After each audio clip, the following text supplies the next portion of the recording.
Les grands titres de l'actualité, une présentation de Addict Remorquage et Transport et Mécanique, les spécialistes. Maintenant à Montmagny, c'est Addict, 234-34-61. Addict Remorquage et Transport, des professionnels qui peuvent vous aider dans une situation d'enlisement ou simple remorquage. Grâce à ses équipements de haute performance, Addict, c'est aussi le service de transport de tout genre et de mécanique. Maintenant à Montmagny, c'est Addict Remorquage et Transport au 234-3461.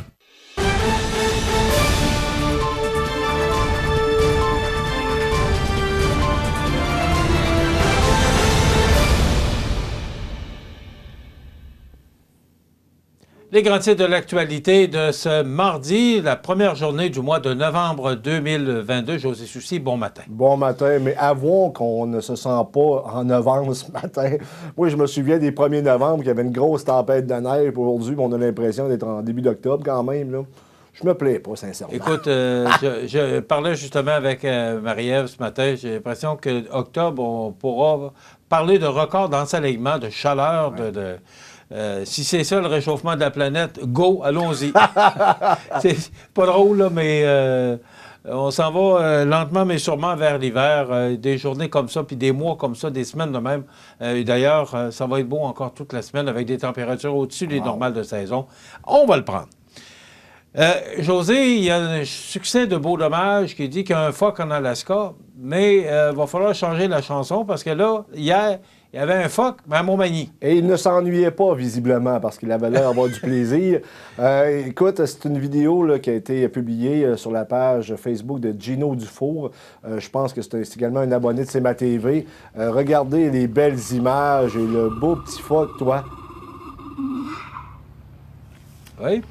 Quand même, non, mais on le regarde. Et c'est quand même particulier. Je ne sais pas si on a souvent des visiteurs de la sorte. Quand même assez gros. Oui, quand même assez gros, mais... Et tu sais qu'il fait un temps, jadis, que sur les rives du Saint-Laurent, sur les plages, il y avait des genres de pingouins qui venaient à chaque année. Là. Je peux pas dire le nom exact de l'oiseau, mais ça ressemblait beaucoup à des pingouins, mais c'est disparu avec le temps.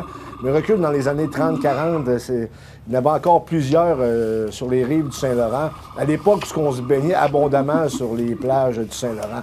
Je veux dire, ça a quand même changé. Là.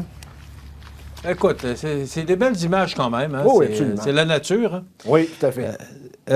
Écoute, ça fait jaser. Je me demande qu'est-ce qui fait jaser le plus. C'est la circulation pour le pont Hippolyte-Lafontaine ou le leadership de Dominique Anglade hier, là.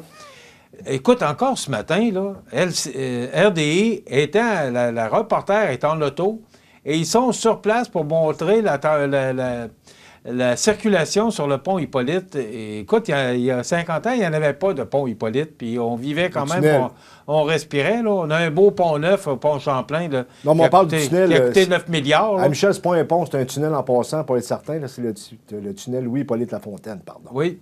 Qu'est-ce que j'ai dit? Il a dit un pont. OK, je m'excuse, oui, c'est... Oh, j'ai fait la même erreur la semaine dernière, il n'y a pas de problème. Mais effectivement, le tunnel...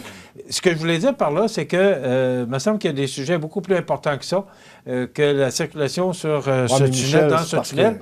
Mais il faut croire que Mme Anglade ne prend pas toujours les bonnes décisions parce que le fait de sortir Mme Nicole de son caucus, bien, ça fait jaser et ça ébranle son leadership. Elle a le temps de réintégrer Mme Nicole, puis on n'a pas encore... Déjà qui n'était pas trop solide, là. Exactement, Michel. C'est parce que ça va pas très bien. Tu sais que les ténors du Parti libéral, du moins ceux qui restent, là, commencent à penser ou à réfléchir à voix haute à l'effet qu'il faudrait que Mme Anglade parte. Selon Jonathan Trudeau, là, le chroniqueur politique à Paul Arcan, qui a déjà été dans la famille libérale, lui, il pense que d'ici cette semaine, là, on devrait assister à la démission de Mme Anglade. Je ne suis pas certain, je pense qu'elle a quand même assez une tête dure. Là. Mais Michel, c'est parce que ça ne va plus. Là. Je veux dire, c'est le résultat de la dernière élection pour le Parti libéral, c'est catastrophique. Là. Je veux dire, ils ont été limités essentiellement dans la région de Montréal. Ils étaient à peu près à zéro dans le vote francophone, mis à part à Gatineau. Mais Gatineau, on comprend, comme je l'ai expliqué la semaine dernière, c'est que c'est collé sur Ottawa. Donc, il y a plus de chances que le Parti libéral se fasse élire dans cette circonscription-là. Mais pour le reste, je veux dire, ici, dans le Côte-du-Sud, jadis, Norbert Morin allait récoltait plutôt au-dessus de 50 % du suffrage, alors que le dernier candidat Il a récolté 8 Michel. Là. Je veux dire, il y a une problématique. Puis 8 parce qu'il était quand même populaire dans la région de la Pocatière. Mis à part ça, il aurait possiblement récolté 6 Ça va pas bien pour les libéraux au Québec. Et si on veut un jour aspirer au pouvoir de nouveau, bien, il va falloir qu'on procède à des améliorations. Et je pense que ça passe par un changement au leadership. Le Parti libéral qu'on ne reconnaît plus. Le Parti libéral, dans le temps, là, c'était le parti du camp du non. De l'Union canadienne, de l'économie. Et maintenant, c'est le parti de quoi, finalement? José, on voit l'image de M. Bourassa. Là. Ben exactement. Le parti Michel, qui a été tellement fort. Là. Ben oui, puis Robert Bourassa est un grand chef du Parti libéral. Rappelle-toi, en 1973, sur 110 sièges, ils en ont eu 103, 104, là, mais ils en ont eu au-dessus de 100. Je veux dire, c'était quand même immense là, comme succès pour le Parti libéral à l'époque. Et maintenant, on a récolté quoi? Sensiblement la même chose que Québec solidaire, le Parti québécois, puis le Parti conservateur du Québec. Et ce qui a fait élire des députés, c'est en raison notamment du vote anglophone. Sinon, on aurait possiblement eu peut-être un député, dans le meilleur des cas, peut-être deux, qui sait. Ce que je veux dire, Michel, c'est que si on veut un jour aspirer au pouvoir, il va falloir qu'on se réconcilie avec la majorité francophone du Québec, qu'on trouve des solutions. Et là, actuellement, les politiques avancées par Mme Anglade, notamment, là, qui adhèrent également à la religion verte, comme j'appelle, là, je veux dire, c'est pas ce que les gens veulent entendre en région. Les gens là, sont inquiets de voir leur pouvoir d'achat diminuer. Et jadis, le Parti libéral aurait été le parti de l'économie pour dire on va vous remettre de l'argent dans vos poches, alors que ça n'a pas été le cas.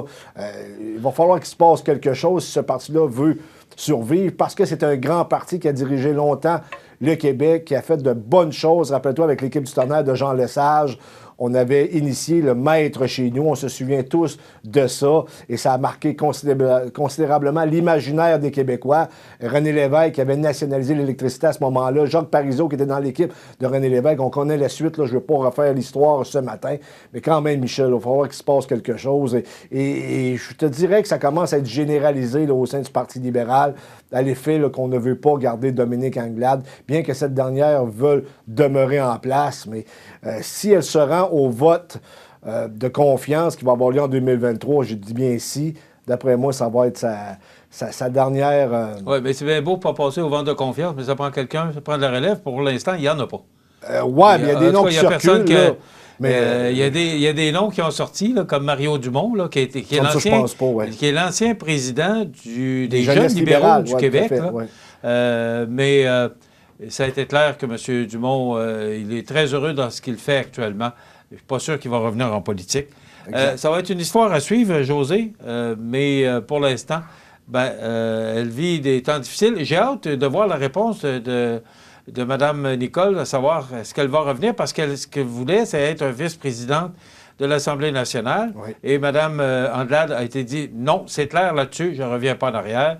Elle a nommé un autre député, là, dont je ne me rappelle pas le nom, mais Mme Nicole ne prendra pas la vice-présidence. Alors, est-ce que Mme Nicole va revenir? Et si elle ne revient pas, José, j'ai l'impression que les jours difficiles de Mme Anglade ne sont pas terminés. Ils ne sont pas terminés, ça dépend d'elle. Je pense qu'elle devra s'en aller ultérieurement, qu'elle fasse amende honorable, ou pire, qu'elle reste députée quand même de sa formation politique, mais qu'elle laisse la chefferie. Ça s'est déjà vu dans d'autres partis. D'ailleurs, au Parti conservateur, Andrew Scheer est toujours député du Parti conservateur du Canada. Donc, c'est des choses qui sont faisables quand même.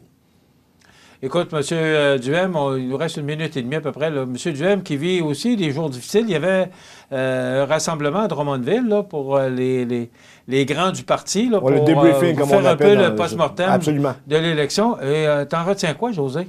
Bien, j'en retiens qu'on ne peut pas tasser Éric Duhem. Éric Duhem a la confiance de la majeure partie des membres de sa formation politique. En contrepartie, on s'en cachera pas, là, il a échoué à faire élire un député. Là, on le voit sur plusieurs tribunes qui répètent la même phrase, c'est-à-dire qu'il y a 13 de la population qui n'ont aucun élu à l'Assemblée nationale. Oui, mais ça ne change pas la situation. Je le comprends, il a tout à fait raison. C'est le système électoral qui fait en sorte qu'on a ce résultat-là aujourd'hui, mais quand même, lorsque tu n'as pas de député, je veux dire, ça fait un peu, excuse-moi, là, ça fait un peu le gars qui a perdu, là, qui se lamente ses règles du jeu.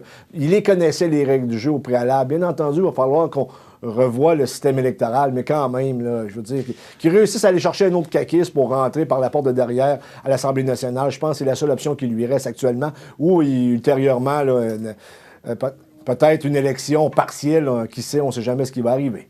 Là, c'est 2 ans qu'il n'y a pas de salaire, puis il demande un salaire au parti. Ah, oui. Mais il semblerait que le parti est quand même financièrement en Ils bonne ne sont pas à posture. plaindre de ce côté-là. Merci, José. On Plaisir. se retrouve demain. Demain, chronique culturelle avec Cynthia Lamontagne, directrice générale des Arts de la Scène, l'auteur Jean Parent et la cofondatrice du festival Cuisine, Cinéma et Confidence, Lucie Tremblay. C'est ce qu'on vous propose demain. Il y aura l'entrevue avec Éric Viel et Cathy Picard du festival de la Toussaint. Donc, c'est ce qu'on vous présente demain. Passez une bonne journée.